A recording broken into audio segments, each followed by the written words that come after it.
الحمد لله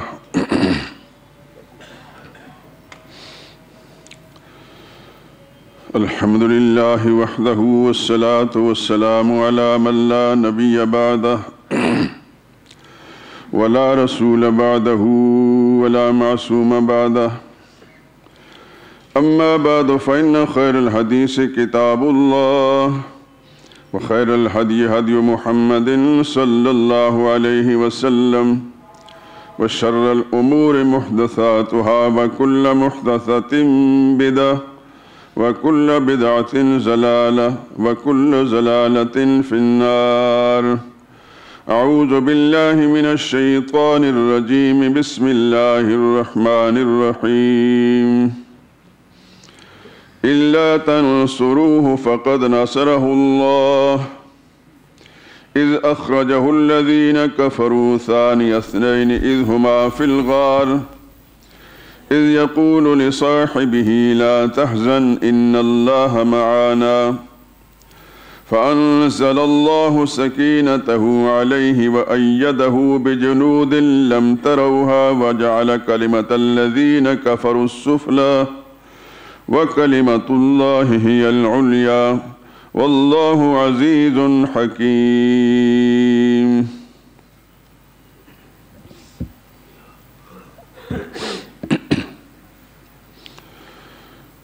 لوگو اگر تم پیغمبر کی مدد نہ کرو گے تو اللہ تو ان کا مددگار ہی ہے. وہ وقت تم کو یاد ہوگا جب ان کو کافروں نے گھر سے نکال دیا. اس وقت وہ دو ہی شخص تھے جن میں سے ایک ابو بکر تھے، دوسرے خود رسول اللہ صلی اللہ علیہ وسلم. جب وہ دونوں غار ثور میں تھے اس وقت پیغمبر نے اپنے ساتھی کو تسلی دیتے ہوئے فرمایا کہ غم نہ کرو، اللہ ہمارے ساتھ ہے. تو اللہ نے ان پر تسکین نازل فرمائی اور ان کو ایسے لشکروں سے مدد فراہم کی جو تم کو نظر نہیں آتے تھے. اللہ نے کافروں کی بات کو پست کر دیا اور بات تو اللہ ہی کی بلند ہو کر رہتی ہے اور اللہ زبردست اور حکمت والا ہے. سبحان ربک رب العزت عما یصفون وسلام علی المرسلین والحمد للہ رب العالمین.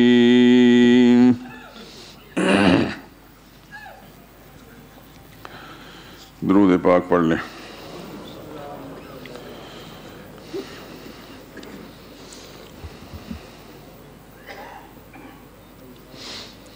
اللهم صل على محمد وعلى آل محمد كما صليت على إبراهيم وعلى آل إبراهيم إنك حميد مجيد. اللهم بارك على محمد وعلى آل محمد كما باركت على إبراهيم وعلى آل إبراهيم إنك حميد مجيد.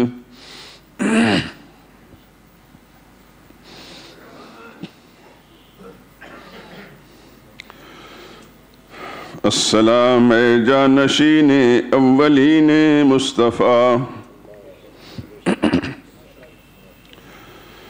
السلام اے جانشین اولین مصطفیٰ، السلام اے حضرت صدیق اکبر باصفا.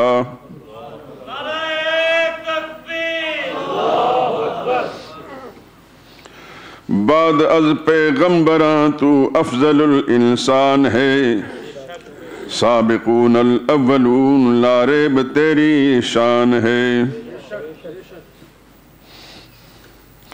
عزم استقلال کا گویا تھا تو جبل جلیل، اولین محبوب حق تو بنا بے شک کفیل. تھی تیری ہر بات سرکار دو عالم کو پسند، کر گئی یہ بات ہی تجھ کو جہاں میں سر بلند.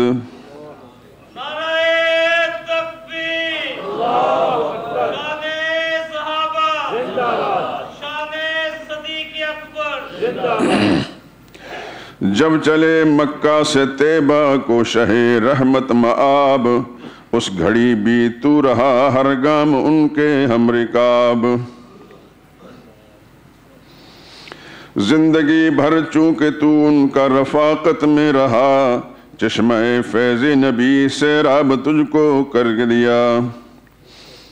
تھا تیرا ہر کارنامہ بے نظیر و بے مثیل، حشر میں ہوں گے خدا و مصطفیٰ تیرے کفیل۔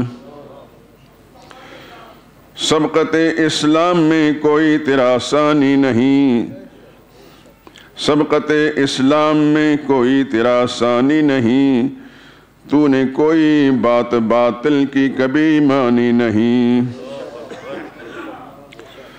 دافع الاشرار ہے تو صاحب ایثار بھی، تجھ کو حق نے کہہ دیا اذ ہما فی الغار بھی۔ سامنے تیرے جب آیا کھا گیا باطل شکست، کافروں کو صدق نے تیرے بنایا حق پرست۔ کس قدر بدبخت ہیں جو تجھ سے رکھتے ہیں عناد، کس قدر بدبخت ہیں جو تجھ سے رکھتے ہیں عناد، رہ نہیں سکتے کبھی وہ دین و دنیا میں بھی شاد۔ چار اصول لہرا دیا تو نے علم اسلام کا، چار اصول لہرا دیا تو نے علم اسلام کا، بول بالا کر دیا تو نے خدا کے نام کا۔ تھا غرض اسلام کا تو ایک درخشاں آفتاب، تیرے زرعی کارناموں کا نہیں کوئی جواب۔ تیری الفت ہو نہ جس کے دل میں والا صفات، اس کو یوم آخرت میں مل نہیں سکتی نجات۔ زندگی میں تو رہا محبوب حق کا یار غار، گنبد خضرا میں بنتا کیوں نہ پھر تیرا مزار۔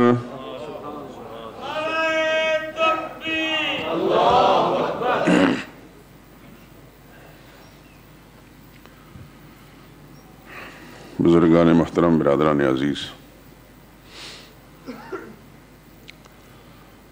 پچھلے جمعے سے ہی جب سے یہاں سے فارغ ہو کر میں گھر گیا ہوں تو مجھے بخار نے اور دیگر عوارضات نے گھیر لیا، اور اس وقت سے اب تک مسلسل ایسی صورتحال ہے۔ دعا کی درخواست ہے کہ اللہ اپنی رحمت کے ساتھ ان عوارضات سے نجات دے۔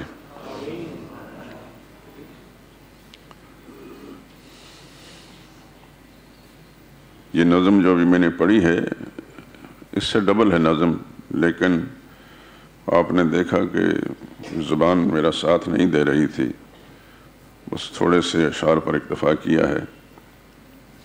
زندگی نے ساتھ دیا تو دوبارہ پھر انشاءاللہ۔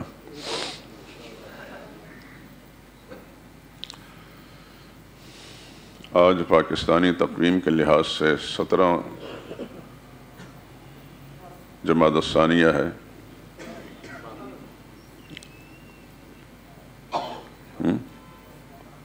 کیا ہے؟ اچھا، اخبار میں تو 17 لکھا ہے۔ چلو خیر، اس سے بحث نہیں ہمیں۔ ماہ جمادی الثانیہ کی 22 تاریخ ہماری اس محبوب شخصیت، ہمارے اس ممدوح انسان، اولاد آدم میں انبیاء کے بعد سب سے بڑا انسان،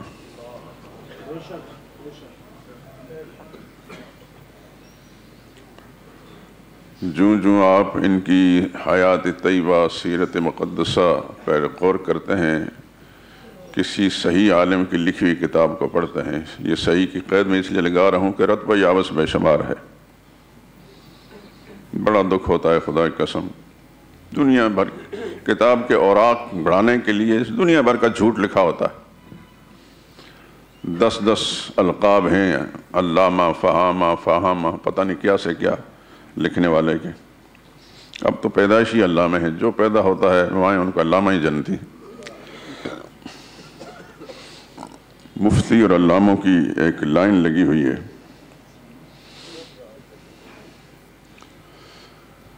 اللہ ہمارے گناہوں کو معاف کرے۔ میں نے جس قدر بھی اس عظیم الشان انسان کے تذکرے پڑھے ہیں،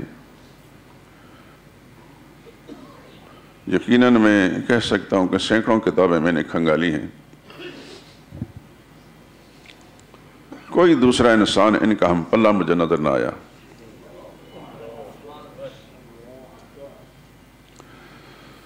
ہمارے اس بر صغیر کے تمام اولیاء اللہ میں سے ایک بڑے ولی اللہ حضرت مجدد الفسانی رحمۃ اللہ تعالی علیہ،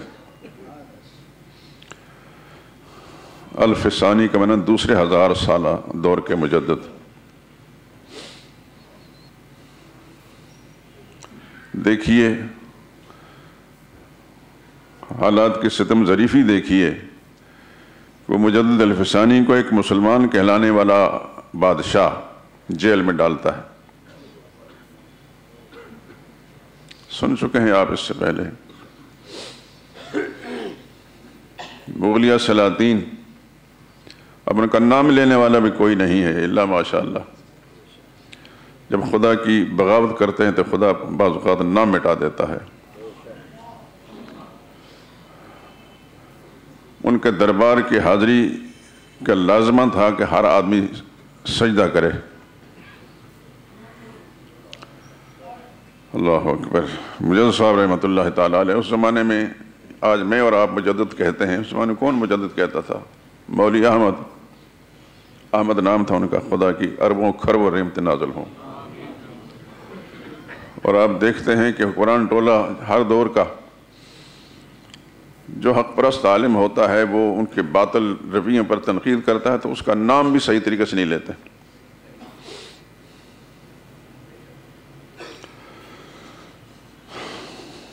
مجدد صاحب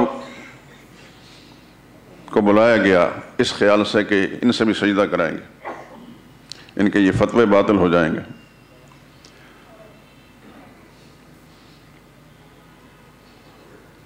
لیکن چال یہ چلی کہ ایک چھوٹی سی کھڑکی سے داخل کرانے کی کوشش کی کہ کھڑکی سے سر نیچے کر دیا تو ہم سمجھیں گے کہ سجدہ کر لیا۔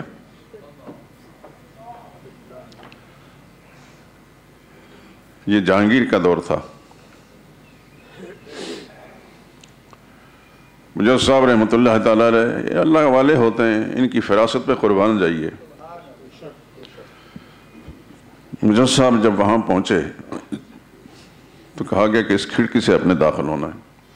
سمجھ گئے۔ مجدد صاحب رحمۃ اللہ تعالیٰ علیہ نے بجائے سر داخل کرنے کے پہلے ٹانگیں داخل کی اور آخر میں سر نکالا پیچھے کی طرف کر کے۔ حکمرانوں کی وہ ساری تدبیریں فیل ہو گئیں۔ پوچھا گیا کہ آپ نے یہ فتویٰ دیا ہے؟ انہوں نے کہا میرا کیا فتویٰ، یہ خدا اس کے رسول کا حکم ہے کہ سجدے کے لائق صرف اللہ ہی کی ذات ہے۔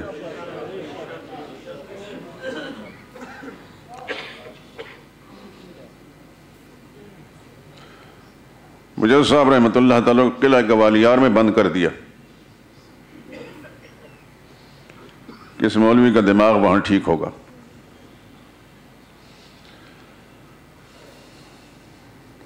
مجدد صاحب جب قلعے میں گئے، آپ جانتے ہیں کہ جیلوں کے اندر اکثر جرائم پیشہ لوگ ہوتے ہیں، کوئی قاتل ہوتے ہیں، کوئی ڈاکو ہوتے ہیں، کچھ ہوتا ہے۔ مجدد صاحب گئے تو اللہ والے نے باہر رہ کر جو کام کرنا اندر بھی بیٹھ کر وہی کام کرنا تھا۔ وہاں اندر جتنے بھی قیدی تھے ان پر محنت شروع کر دی، ان کی عقائد کی اصلاح کرنا شروع کر دی، ان کے اعمال و اخلاق کی۔ کچھ دنوں کے بعد بادشاہ نے پیغام بھیجا جیلر کو کہ اس مولوی کا دماغ ٹھیک ہوا ہے۔ اس نے کہا بادشاہ سلامت، اس کا کیا دماغ ٹھیک ہو؟ تو اس نے کئیوں کے دماغ ٹھیک کر دیے۔ انہوں نے کہا اس کا کیا مطلب؟ مطلب یہ ہے کہ جتنے قیدی تھے، جتنے ڈاکو چور تھے، ان کے حلیے اسلامی بن گئے اور سب تہجد گزار اور نمازی بن گئے، اور ہر وقت اللہ اللہ کے ساتھ ذکر کے ساتھ، مطلب ہے کہ وہ جیل نہیں خانقاہ کی شکل پیش کر رہا ہے۔ وہ ساری تدبیریں بھی فیل ہو گئی، کریں کیا؟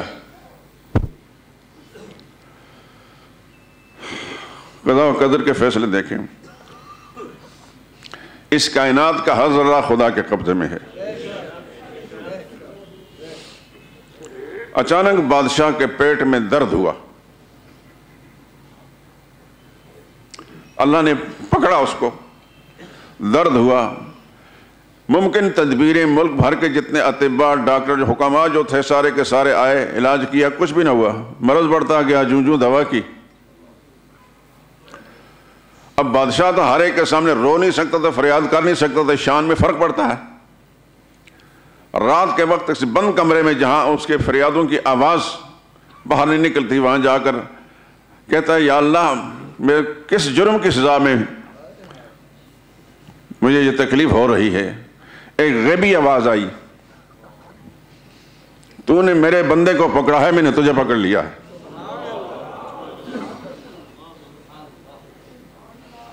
اقتدار کے منصب پر پہنچنے میں دماغ خراب ہو جاتے ہیں اکثر۔ آپ نے اپنے دور میں دیکھا، میں نے تو زندگی کافی غالب حصہ ایوب خان کے زمانے سے مجھے یاد ہے، میں اس وقت پرائمری اسکول میں پڑھتا تھا، اور اس کے بعد پھر یحییٰ خان کا زمانہ میں پھر تعلیمی دنیا میں آ چکا تھا۔ بھٹو صاحب کا اکثر زمانہ اس مسجد کے اندر ہی گزرا ہے، اور اس کے بعد پھر تائیں دم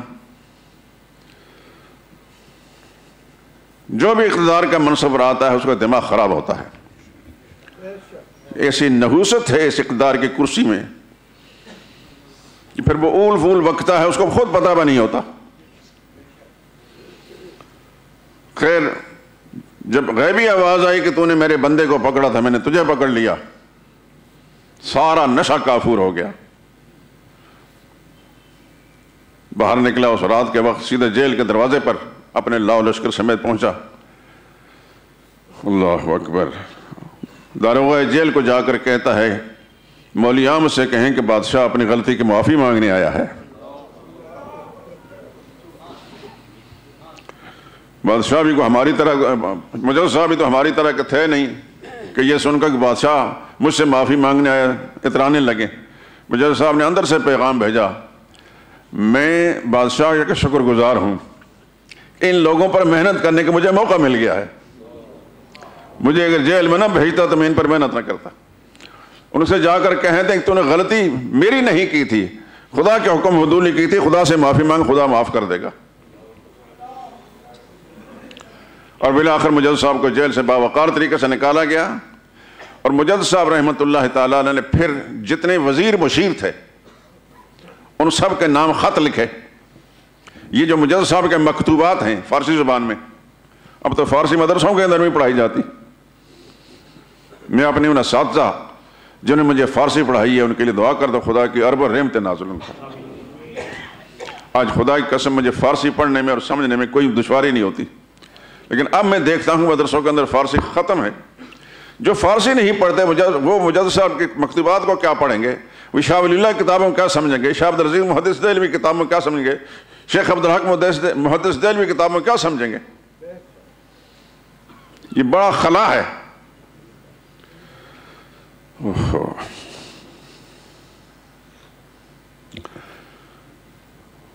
مجدد صاحب رحمۃ اللہ تعالیٰ نے پھر خطوط لکھے فارسی زبان میں، ایک ایک خط 35 اوراق پر مشتمل ہے۔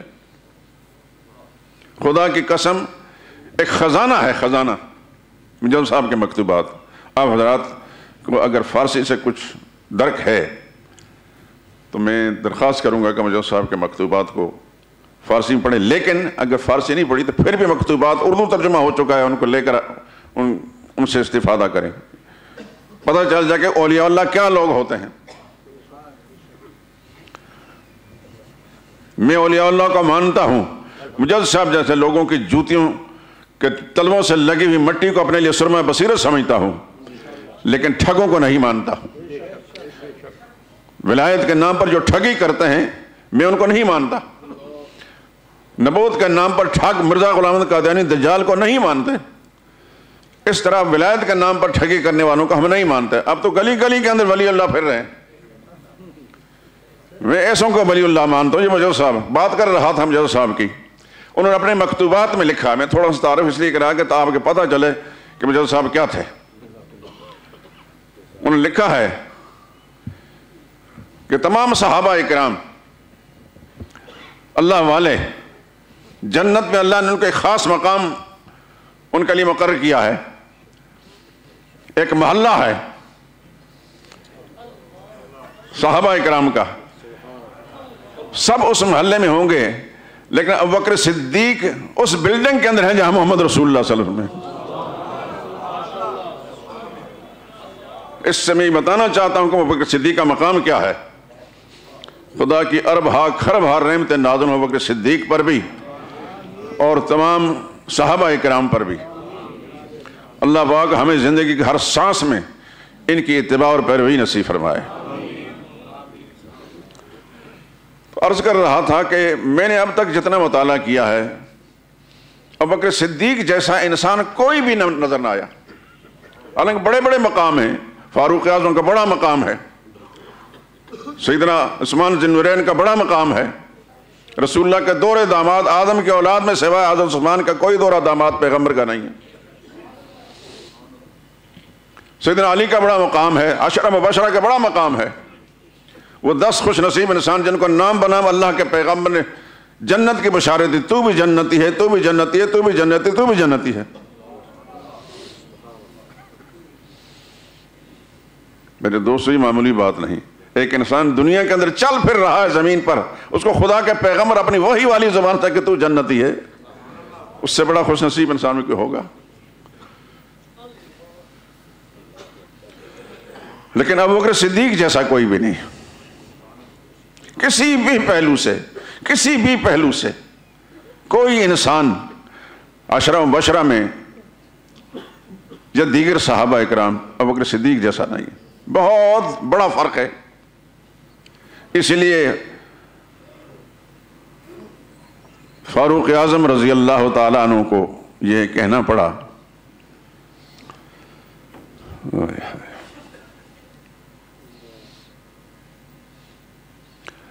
ابوبکر میری ساری نیکیاں لے لیں اور ایک رات اور ایک دن کی نیکی مجھے دے دیں۔ رات تو وہ غار ثور والی رات جو آیت میں نے پڑھی ہے، اذ ہما فی الغار،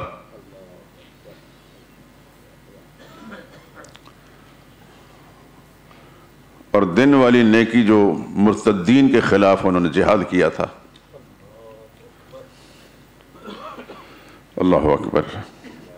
اس وقت حالات بڑے عجیب تھے۔ فاروق اعظم جیسے مضبوط اعصاب کا مالک انسان مشورہ دیتا ہے، امیر المومنین نرمی کیجئے، حالات بڑے سنگین ہیں، واقعی سنگین تھے، چاروں طرف سے مرتد ہو رہے تھے لوگ، ارتداد کی آوازیں آ رہی تھیں۔ تو صدیق اکبر نے ان کو ڈانٹ کر فرمایا، جبار فی الجاہلیت و خوار فی الاسلام، جاہلیت میں اتنا دلیر اور بہادر انسان، اب بزدل بن رہے ہو، مجھے مشورہ دے رہے ہو۔ اَيُنْقَذُ الدِّينُ وَأَنَا حَيٌّ، دین کو توڑ دیا جائے گا اور میں زندہ ہوں گا۔ بعد میں فاروق نے فرمایا خدا کی ارب و رحمت نازل ہو ابوبکر پر۔ ان کو اس وقت جو شرح صدر تھے میں ہی نہیں تھے، بعد میں ہمیں پتہ چلا کہ ابوبکر صدیق کا موقف درست تھا۔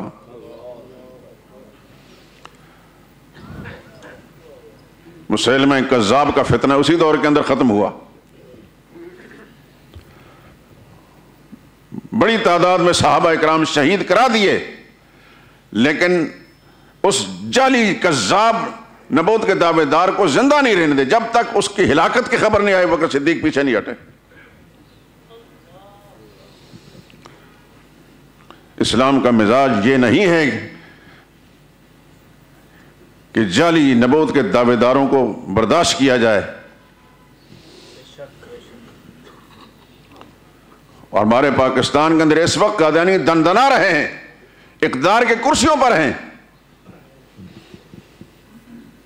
پاکستان کی تاریخ کا بدترین دور یہ ہے۔ اللہ تعالیٰ آپ حضرات کے دماغ میں وسعت پیدا فرمایا کہ آپ سوچنے لگ جائیں۔ میں کسی جماعت کا سیاسی ورکر نہیں ہوں، لیکن جتنے ادوار بھی ہم نے دیکھے، بدترین ادوار میں سے بدترین دور یہ ہے، پرویز مشرف ملعون کے بعد بدترین دور یہ ہے۔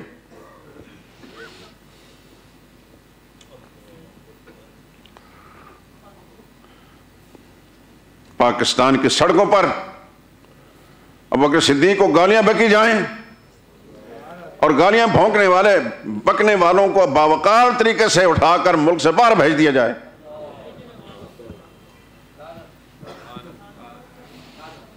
یہ کس کے اختیار میں ہے اس کو ملک سے باہر بھیجنا؟ ارباب اقتدار کے پاس۔ اس سے ان کی اپنی سوچ کا بھی اندازہ ہوتا ہے۔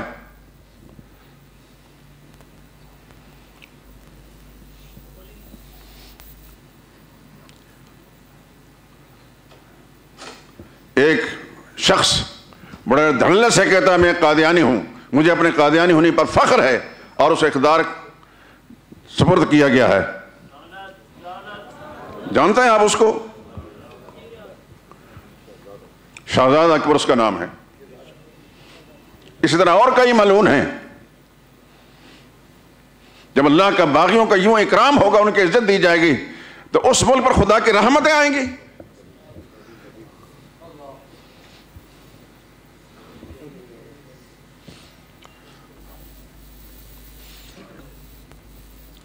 ابوبکر صدیق کو کراچی کی سڑکوں پر گالیاں بکی گئیں، اسلام آباد کی سڑکوں پر گالیاں بکی گئیں، حکمرانوں نے ان کو سپورٹ کیا، ان کی حفاظت کی، بعض کو ملک سے باہر نکال دیا۔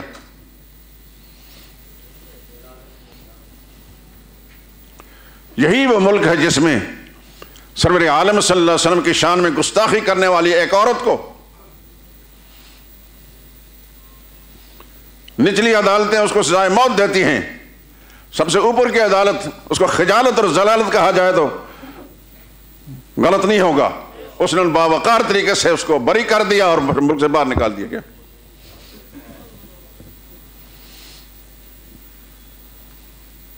میرے دوستو، ہم سب نے مر کر خدا کے سامنے جانا ہے۔ کچھ پتہ نہیں کہ اس مسجد سے نکل کر ہم اپنے گھر پہنچ سکتے ہیں کہ نہیں پہنچ سکتے، لیکن اپنے عقیدوں کے اپنے عزائم کی اصلاح کر لیں۔ کوئی راضی ہو یا ناراض ہو، خدا اس کے رسول کی بغاوت گوارا نہیں ہے۔ صحابہ کرام کے دشمنوں کو گوارا نہیں کریں گے۔ صدیق اکبر تو وہ انسان ہے، ایک دفعہ فاروق اعظم رضی اللہ تعالیٰ عنہ کے ساتھ کسی معاملے میں کوئی تکرار ہو گئی، حالانکہ اس وقت موقف فاروق اعظم کا درست تھا، لیکن خدا کے پیغمبر صلی اللہ علیہ وسلم نے فرمایا کیا تم میرے ساتھی کو میری وجہ سے معاف نہیں کرو گے؟ کسی بھی اس کی صورت میں رسول اللہ صلی اللہ علیہ وسلم ابوبکر صدیق کے بارے میں کوئی بات گوارا نہیں کرتے تھے۔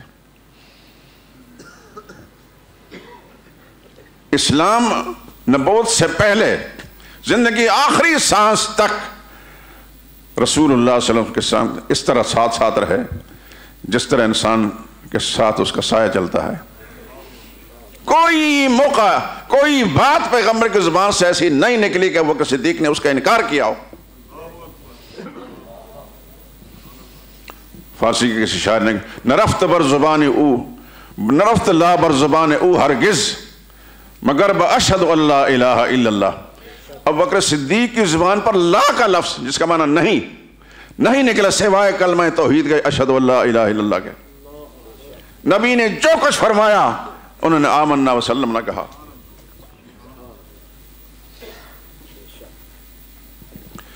اسی لیے تو حضور صلی اللہ علیہ وسلم نے فرمایا تھا جس شخص نے مجھ پر احسان کیا ہے سب کے احسانوں کا بدلہ دے چکا ہوں سوائے ابوبکر کے، خدا قیامت دن اس کا بدلہ دے گا۔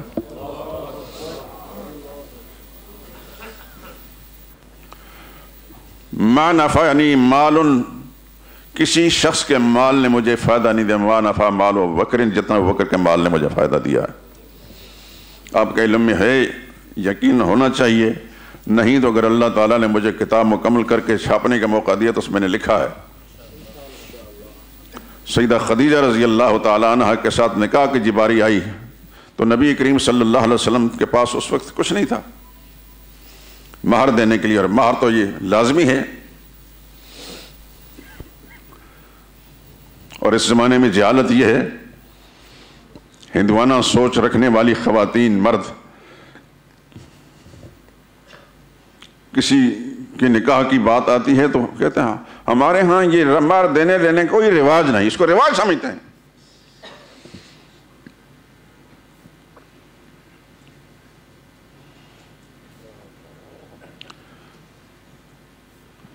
ایجاب قبول اور مہر یہ لازمی ہے نکاح کے اندر، گواہوں کی موجودگی میں ایجاب و قبول اور مہر یہ لازمی ہے، زیادہ ہو یا کم ہو اس کا کوئی فرق بھی نہیں، مہر دینا لازمی ہے۔ محمد مصطفیٰ صلی اللہ علیہ وسلم نے اپنے ہر زوجہ مطہرہ کو مہر دیا ہے۔ تو سیدہ خدیجہ رضی اللہ تعالیٰ عنہ خود امیر زادی تھی، امیر تھی، محمد مصطفیٰ صلی اللہ علیہ وسلم کے پاس اس کو دنیا کا مال نہیں تھا، تو ظاہر ہے کہ مہر تو دینا تھا، تو اپنے اس مخلص جانثار ساتھی سے مشورہ کیا۔ رسول اللہ صلی اللہ علیہ وسلم نے فرمایا میرے پاس تو ان کو مہر دینے کے لیے کچھ نہیں، فرمانے لگے یا رسول اللہ میں پھر کس کام کا، میرا مال کس کام کے؟ چنانچہ سیدہ خدیجہ رضی اللہ تعالیٰ عنہ کے ساتھ نکاح میں جو کردار ادا کیا وہ ابو بکر صدیق نے ادا کیا، اور اس کے لیے شادی کے تمام اخراجات بشمول مہر کے وہ ابو بکر صدیق نے ادا کیا۔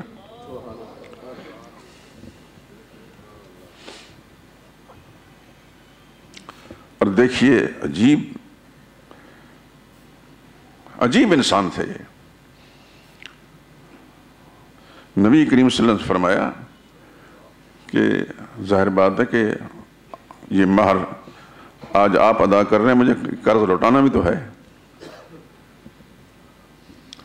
صدیق اکبر کی فراست پر قربان جائیں، ان کی دانشمندی پر قربان جائیں۔ سوچا کہ میں نے اگر کہہ دیا رسول اللہ یہ مال میرا ہے تو پھر رسول اللہ صلی اللہ علیہ وسلم کے ذہن پر ایک بہت سوار ہوگا کہ یہ میں نے ادا کرنا ہے۔ اللہ اکبر۔ کہنے لگے کہ میں نے آپ کو بتایا نہیں، آپ کے دادا بزرگوار جناب عبد المطلب میرے پاس کچھ مال رکھوا گئے تھے،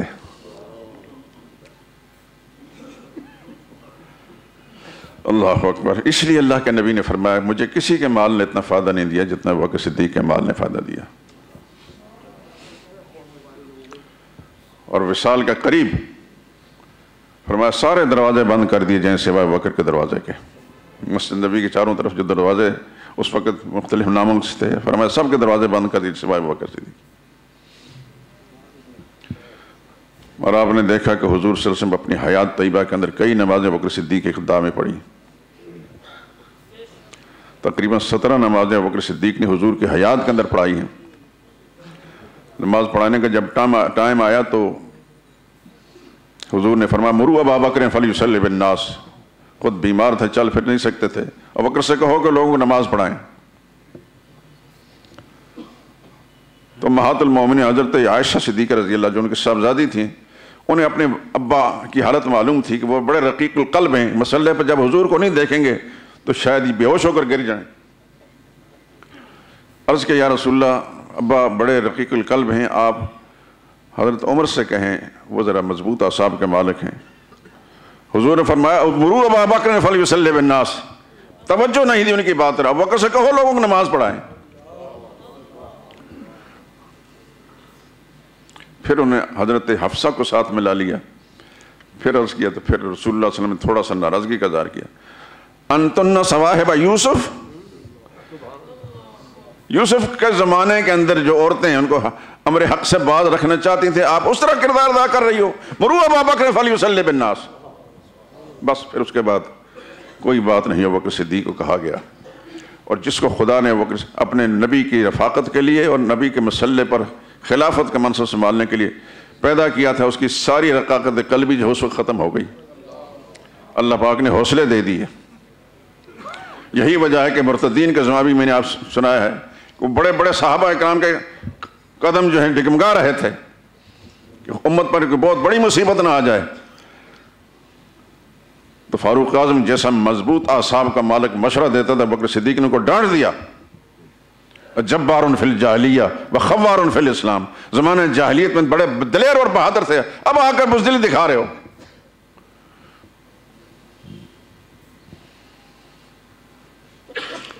مختلف مواقع پر صحابہ اکرام کو بعد میں ابوبکر صدیق کی فراست کا اندازہ ہوا اور اعتراف کیا انہوں نے کہ ہم تو کچھ اور سمجھتے تھے کہ اللہ تعالیٰ نے ابوبکر صدیق کو جو فہم دیا ہے، جو فراست دی ہے، اس تک ہماری رسائی نہیں ہو سکتی تھی۔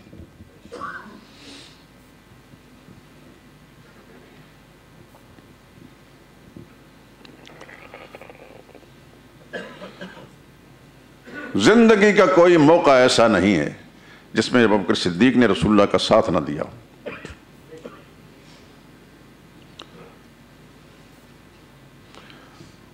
اور جب ہجرت کا موقع آیا، اللہ اکبر، رسول اللہ صلی اللہ علیہ وسلم دوپہر کے وقت ابوبکر صدیق کے گھر پہنچتے ہیں۔ اس سے پہلے ابوبکر صدیق کو یہ بھنک پڑ گئی تھی کہ رسول اللہ صلی اللہ علیہ وسلم نے ہجرت کرنی ہے اور شاید مجھے بھی ساتھ رسول اللہ صلی اللہ علیہ وسلم لے کر جائیں گے۔ انہوں نے پوری تیاری کر رکھی تھی۔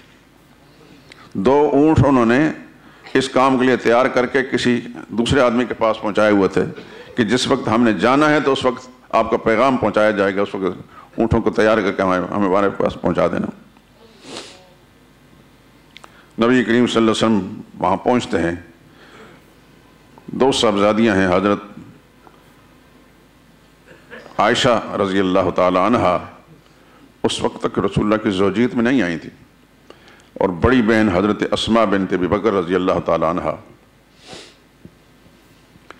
رسول اللہ صلی اللہ علیہ وسلم ابوبکر صدیق سے فرماتے ہیں کہ گھر کے اندر کوئی اوپرا آدمی ہے تو اس کو ادھر ادھر کر دو، ضروری بات کرنی ہے۔ عرض کہ یا رسول اللہ یہ گھر کے لوگ ہی، آپ ہی کے، اوپرا کوئی بھی نہیں ہے۔ تو فرمایا کہ مجھے اللہ نے حکم دے دیا ہے کہ آپ نے نکلنا یہاں سے۔ تو خوش تو ہوئے بہت، لیکن ساتھ یہ یا رسول اللہ میرے لیے؟ فرمایا تم نے تو میرے ساتھ جانا ہے، تمہارے پاس آنے کا تو مطلب یہ ہے کہ تمہارے اللہ نے انتخاب کیا کہ میرے ساتھ آپ نے رفاقت اختیار کرنی ہے۔ کوئی معمولی بات ہے یہ؟ اللہ اکبر۔ ابوبکر صدیق عمر میں رسول اللہ صلی اللہ علیہ وسلم سے 2.25 سال چھوٹے تھے۔ جس عمر میں رسول اللہ صلی اللہ علیہ وسلم کا انتقال ہوا اتنی عمر میں حضور کے بعد ان کا انتقال ہوا۔ وہاں سے نکلے، اور اگر آپ حضرات غار ثور پر نہیں گئے تو کم از کم دور سے وہ پہاڑ کو دیکھا تو ہوگا۔ اللہ تعالیٰ سب کو وہاں پہنچائے، سب کو پہنچائے، بلکہ اس قدر توفیق دے کہ ہمت کے ساتھ اس مقام تک پہنچے جہاں رسول اللہ صلی اللہ علیہ وسلم اس غار میں پہنچے تھے۔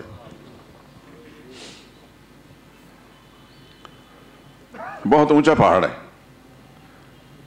میں جبل نور تو گیا ہوں جہاں پہلی وحی نازل ہوئی تھی رسول اللہ صلی اللہ علیہ وسلم پر، اس مقام تک پہنچا ہوں، لیکن غار ثور تک نہیں جا سکا، وہ بڑی بلندی پر ہے۔ لیکن ہر دفعہ اللہ پاک نے وہ حاضری دی ہے تو وہاں اس کے دامن میں جا کر کچھ وقت گزارا۔ سوچتا رہا کہ کن راستوں سے رسول اللہ صلی اللہ علیہ وسلم گئے ہوں گے۔ آج سے 1500 سال پرانی بات ہے۔ ابوبکر صدیق رسول اللہ صلی اللہ علیہ وسلم جا رہے ہیں ساتھ، اور حضور صلی اللہ علیہ وسلم کے پاؤں مبارک زخمی ہو گئے۔ ابوبکر صدیق نے دیکھا تو انہوں نے پھر اللہ اکبر نبوت کا بوجھ اٹھایا، اپنے کندھے پر سوار کیا اللہ کے پاک پیغمبر کو صلی اللہ علیہ وسلم،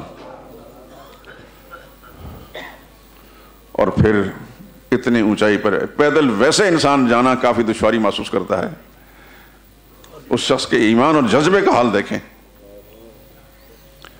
وہ اٹھا کر رسول اللہ صلی اللہ علیہ وسلم کو غار ثور کے دہانے پر پہنچا کر نیچے اتارتے ہیں، عرض کرتے ہیں یا رسول اللہ آپ تھوڑا سا یہاں آرام فرمائیں، میں اندر جا کر غار کو صاف کرتا ہوں۔ ذرا سوچیے، اپنے دل دماغ میں وسعت پیدا کیجئے کہ میں غار کو صاف کرتا ہوں۔ اندر جا کر اس کو صاف کیا جس طرح بھی کیا، پھر ٹٹول کر، کوئی لائٹیں تو تھی نہیں، سوراخ ان کا اندازہ کیا، اپنی چادر پھاڑ پھاڑ کر ان سوراخوں کے اندر ان کو بند کرتے رہے، صرف ایک سوراخ رہ گیا۔ پھر رسول اللہ صلی اللہ علیہ وسلم کو عرض کیا یا رسول اللہ آپ تشریف لائیں۔ حضور صلی اللہ علیہ وسلم بھی تھکے ہوئے تھے، تو رسول اللہ صلی اللہ علیہ وسلم اپنے گود کے اندر اللہ کے پاک پیغمبر کا سر رکھا صلی اللہ علیہ وسلم، صلی اللہ علیہ وسلم ورضی اللہ تعالیٰ عنہ، اور وہ جو سوراخ باقی تھا وہاں اپنی ایڑی لگا دی کہ ادھر سے کوئی کالا موزی نہ نکلے آئے. واقعتاً وہ موزی تھا. آج ہی نہیں بھونکتے موزی، اس وقت بھی وہ ڈسنے کے لیے باہر آ گیا تھا. اللہ اکبر. رسول اللہ صلی اللہ علیہ وسلم آرام فرما رہے ہیں. ساری تفصیل میں جانا نہیں ہے، ممکن ہے کہ ٹائم بہت سارا گزر جائے. جب اس نے ڈنگ مارا تو زہر اثر کیا، ہلے نہیں. اللہ اکبر. اس قدر ادب ہے، اتنا احترام ہے پیغمبر کا. کیوں خدا پھر ان کو آج 1500 سال کے بعد مسجد میں ان کا تذکرہ نہ کرائے؟ ہم نہیں ہوں گے، ابو بکر صدیق کا ذکر ہوتا رہے گا دوستو. کتنے آئیں گے، کتنے چلے جائیں گے، مٹ جائیں گے، ابو بکر صدیق کا نام آسمان شہرت پر چمکتا ہوگا. محمد رسول اللہ کا نام چلے گا، ابو بکر صدیق کا نام بھی چلے گا.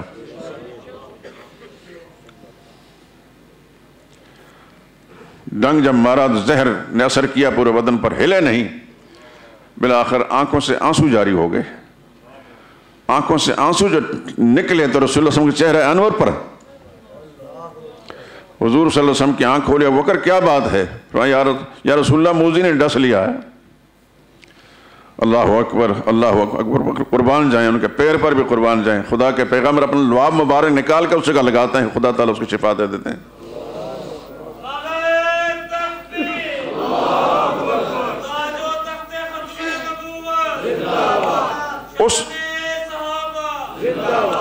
اس موقع پر ابو بکر صدیق کو اندازہ ہوا کہ مشرکین کی ٹولی آ کر وہاں دیکھ رہی ہے. خدا کا نظام دیکھیں، اللہ بڑے قادر مطلق ہیں. اس وقت اللہ تعالیٰ نے مکڑی کو حکم دیا کہ یہ جالا تن لو. ساری کائنات خدا کے قبضے میں ہے.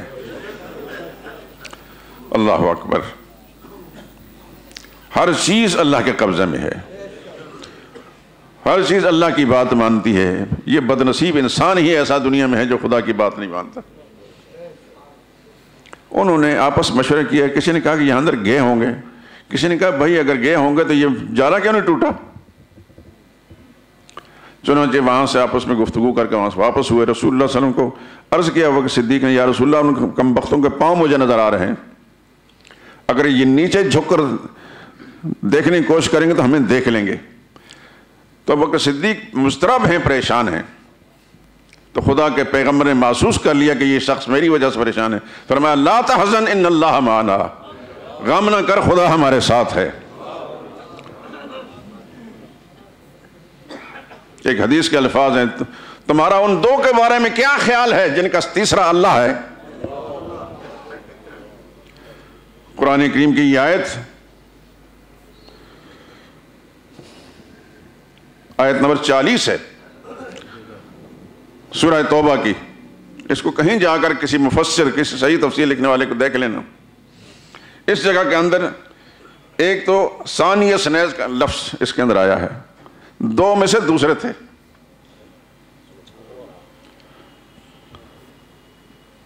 اور فرمایا اذ یقول لصاحبہ، جب اپنے صاحب سے، اسی سے صحابی نکلا ہے. ابو بکر صدیق کی صحابیت قرآن کی آیت سے ثابت ہے.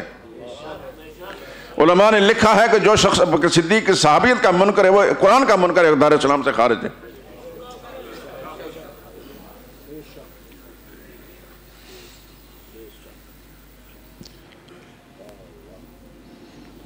وہاں 3 دن رہے اور پھر مزے کی بات، ابو بکر صدیق کا سارا گھرانہ پیغمبر کی خدمت میں لگا ہے.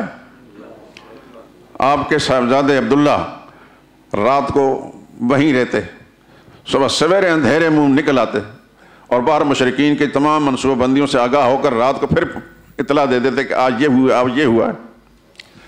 اور آپ کی صاحبزادیاں حضرت اسماء اور حضرت عائشہ کھانے پینے کی چیزیں تیار کر کے روزانہ پہنچاتی ہیں.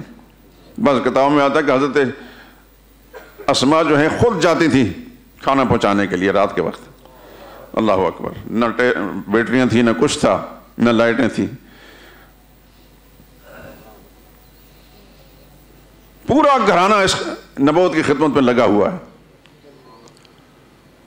اور آپ کا ایک غلام جن کو خود ہی انہوں نے خرید کر آزاد کیا تھا، اس کو ساتھ رکھا ہے. اس سفر کی بڑی عجیب عجیب باتیں ہیں، لیکن ساری باتیں میں ذکر کر نہیں سکوں گا۔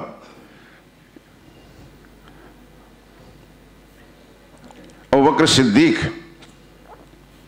صدیق نبوت کے بعد دوسرا مقام ہے۔ اولئک الذین انعم اللہ علیہم من النبیین والصدیقین والشہداء والصالحین، جن پر اللہ پاک نے انعام فرمایا ہے۔ آپ نماز کے اندر پڑھتے ہیں نا، اہدنا الصراط المستقیم، یا اللہ صراط مستقیم پر چلا، صراط اللہ خود حوالہ دیتے ہیں، صراط الذین انعمت علیہم، یا اللہ ان کے راستے کی درخواست کرتے ہیں جن پر تو نے انعام فرمایا۔ تو جن پر اللہ نے انعام فرمایا وہ پہلے نمبر پر نبی ہیں، دوسرے نمبر پر صدیق ہیں، تیسرے نمبر پر شہداء ہیں، پھر صالحین اولیاء اللہ ہیں۔ یہی وجہ علماء نے لکھا ہے کہ رسول اللہ صلی اللہ علیہ وسلم کے دوسرے خلیفہ بھی شہید ہوئے، تیسرے خلیفہ بھی شہید ہوئے، چوتھے خلیفہ بھی شہید ہوئے، ابوبکر صدیق شہید نہیں ہوئے، اس لیے کہ ان کا مقام شہادت سے اوپر ہے۔ یہ صدیق ہیں۔ قرآن کریم نے جو فیصلہ کیا ہے، پہلا نمبر ہوتا ہے انبیاء کا، انبیاء کے بعد پھر صدیقین ہوتے ہیں، پھر شہداء ہوتے ہیں۔ تو تینوں خلفاء کو شہادت ملی، ابوبکر صدیق اس کے مقام سے اونچے ہیں۔ ابھی آپ سن چکے ہیں مجدد صاحب کی زبان سے، اللہ نے ابوبکر صدیق کو پیغمبر کا ہم شہر نہیں، ہم مکان بنایا ہے جنت کے اندر۔ باقی صحابہ اکرام ہم شہر ہیں جنت کے اندر، صحابہ اکرام اللہ کے مقبول بندوں کے لیے جو شہر اللہ نے بنا رکھا ہے، تمام صحابہ ایک اس میں ہوں گے، ابوبکر صدیق اس عمارت کے اندر کے جہاں محمد مصطفیٰ صلی اللہ علیہ وسلم قیام پذیر ہوں گے۔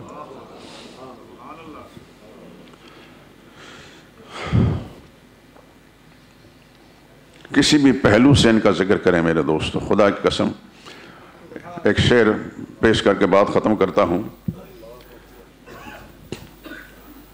کسی اللہ والے نے حضرت امام ابو حنیفہ رحمۃ اللہ تعالیٰ علیہ، جن کا اصل نام نعمان تھا،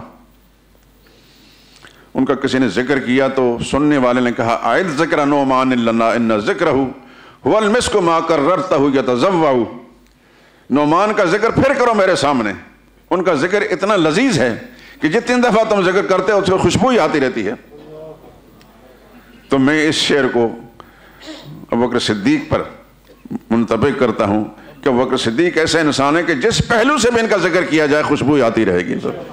اللہ کی قسم کھا کر کہتا ہوں، محض غلوب عقیدت میں نہیں بات کر رہا، میرا تمام صحابہ اکرام کے ساتھ ایک بڑا ایمانی جذباتی اعتقادی تعلق ہے، لیکن ان سب سے اوپر ذات جو ہے ابوبکر صدیقی ہے رضی اللہ تعالیٰ عنہ۔ باقی زندگی نے ساتھ دیا تو پھر بات کریں گے انشاءاللہ۔ سبحانک اللہم و اشہد ان لا الہ الا انت۔